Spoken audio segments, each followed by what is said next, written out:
Welcome back. Is the main the giant, and I'm being consistent with these uploads because hey, you can't make it big if you're not consistent, you know.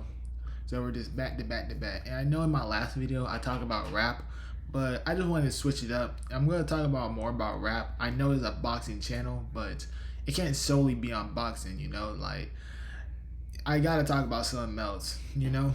So but we're back on topic.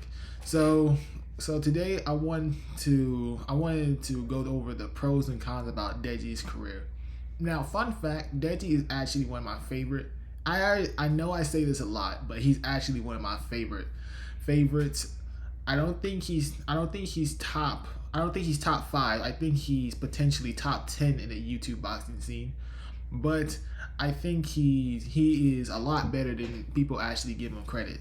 Now, the pros and cons about Deji's boxing career is we're gonna obviously start with the cons. He started at 0 and 3.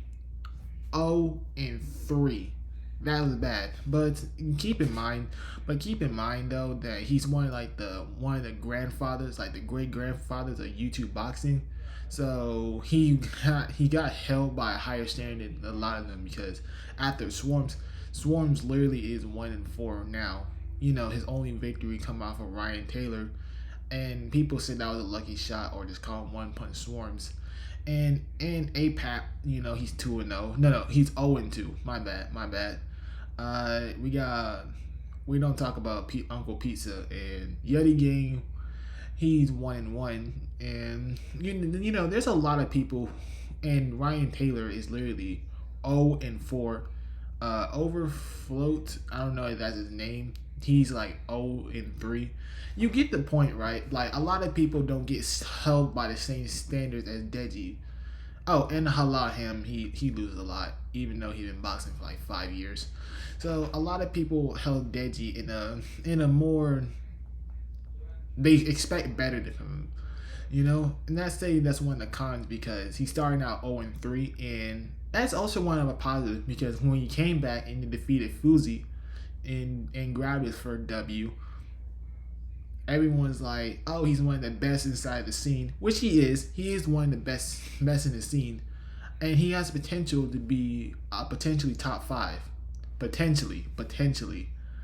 Now he got competition, but I think he can do it. Now the second part about Deji's career that I just can't stand is the fact that he's really not consistent with his training. Now I know that I'm consistent. I've been boxing ever since. Well, for me it was like on and off. I picked it up when I was like 16, 17, and I'm starting to take it seriously now.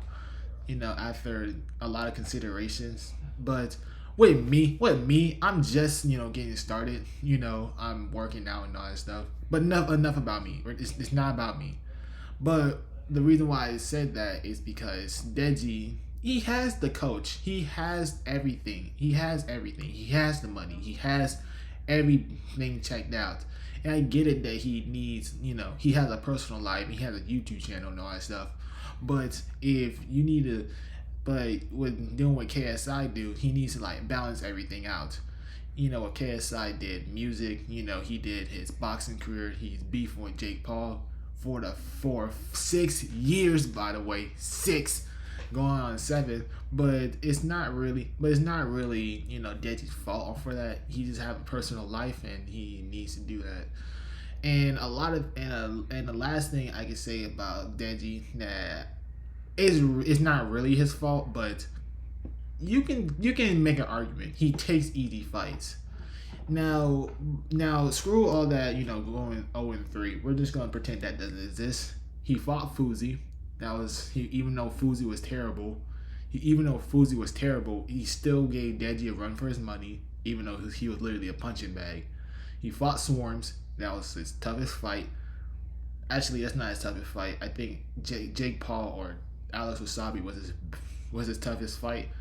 But I guess that's top 3. But anyways, and now he's looking for a new opponent. Then we got Bryce Hall, we got Whindersson Nunes, we got Ed Matthews, and we have Alex Wasabi, we have Louis Spinetta, we got Salt Poppy, we got Slim. We have all these people that Deji can actually.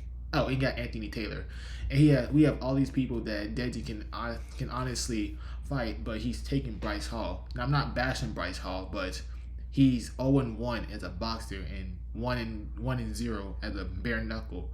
And bare knuckle fighting and boxing, they're two completely different things, but they classify it as the same, fundamentals. Sorry, I couldn't find the word, but nah, you get the idea. He want to fight. He want to fight Bryce Hall. Now, if I was Deji in this situation, I would pick. I would. I'm not. I wouldn't be picking. I wouldn't pick Alex Wasabi yet because I'm trying to like build it up, go up the stairs. Oh, in that Floyd fight, I keep forgetting he fought Floyd Mayweather, but we're just going to pretend that doesn't exist because it's Floyd Mayweather.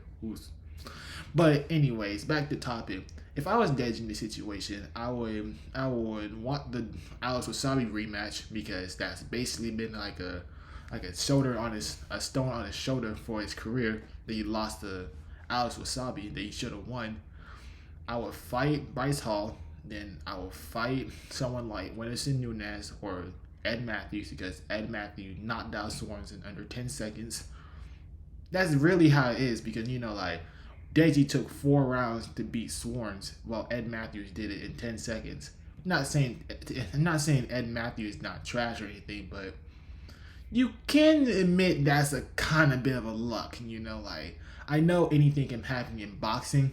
But you cannot tell me that it's not, kind of luck. I thought it was luck, but you get the idea. So I will fight someone. I will fight Bryce Hall, Whindersson Nunes, or Ed Matthews. Then I want the Alex rematch because I think that's like a chipping point of Deji's career. The Alex Wasabi rematch. Okay. Let's go for the pros. I've been rambling. I'm just chatting. But you get what I'm saying. Now the pros of his career is that he actually inspires millions of people because just because you lost, you get yourself back up, you get your stuff together and keep it pushing. Because he lost 3 times in a row and he won finally. I know he fought Floyd Mayweather, but we're just gonna pretend that doesn't exist. And he fought Swarm. So right now he is 2-4 as a pro boxer. If you don't count the Floyd fight, that's 2-3. If you do, that's 4. That's 2-4. Excuse me if I'm not saying that right. So in the positive, yeah, he did do that. He inspired millions. So did FuziTube. And another positive thing about Deji's career is that I know I have been a Deji fan ever since in like elementary or like middle school. Around the same time I started watching KSI. I was never really a Jake Paul fan, but I watched them. Grow up, and he's now one of the biggest stars. Not only in YouTube boxing, it's just a star in general. So yeah, that's the pros and cons. So in my videos, I'm going to be talking about different type of stuff about sports. I know it's like a boxing journey for me. I'm trying to make it big. I potentially want to be on a Misfits card one day, but none of that is possible. You don't subscribe and hit that like button though. But yeah, one of my biggest goal is be on a Misfits card or being boxing card in general because I'm taking this sport seriously. I'm training. I'm starting to eat healthy though. But that's it looks hard. It's actually harder than it actually looks. But yeah, but that's my goal. And all this that can happen if you support me. If you hit that subscribe button, and I will appreciate everyone who done that.